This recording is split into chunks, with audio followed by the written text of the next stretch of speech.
I don't know if you've ever been in a position where God reveals to you the plans He has for you. God has done that for me. And let me tell you, the way it blew my mind. When God reveals to me some of the plans He had, I literally just like, what? How is it that you, God, the King of the universe, Lord God Almighty, you can love me this much?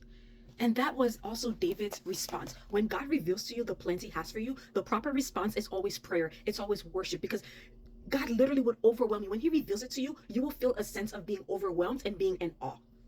David says, when after God revealed to him that God is going to make His name great, God will give them a permanent home, God will build a lineage, a kingdom, a house for David, that God will give him success, and have one of his sons be his successor, and his kingdom is going to reign forever. And David's response was this. David was so overwhelmed. He said, "Who am I, O sovereign Lord, and what is my family that you have brought me this far? And as if it were not enough in your sight, O sovereign Lord, you have also spoken about the future of the house of your servant. Is this your usual way of dealing with man?" He's pretty much saying, God, I am nothing. David knows he was a shepherd. He was disregarded by his family. His family was not the most prestigious family in the land. He said, who am I and who is my family that you chose me? Not only do you have all these great plans for me, but you revealed these plans for me. And I had the same response. When God revealed to me the plans He had for me, I literally was in awe. I didn't have any words to say. I literally just like, okay, wow.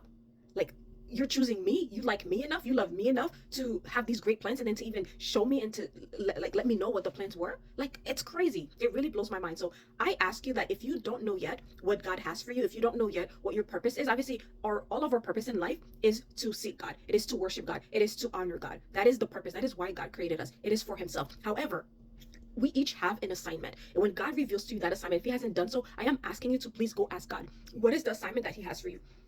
And I can promise you, when He reveals it to you, it's going to be bigger than what you could have ever imagined. It's going to be bigger than what you thought could have ever been possible.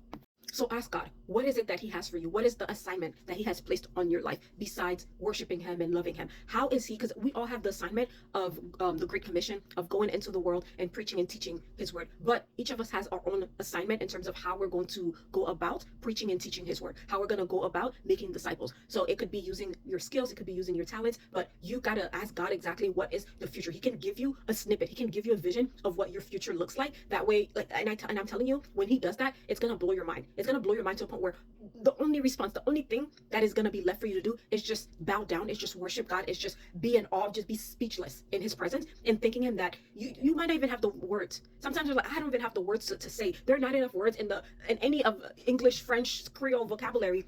Any of the languages I know, there are not enough words for me to express my gratitude, and just for me to express how great God is and how amazed I am at the fact that He chose me for something great.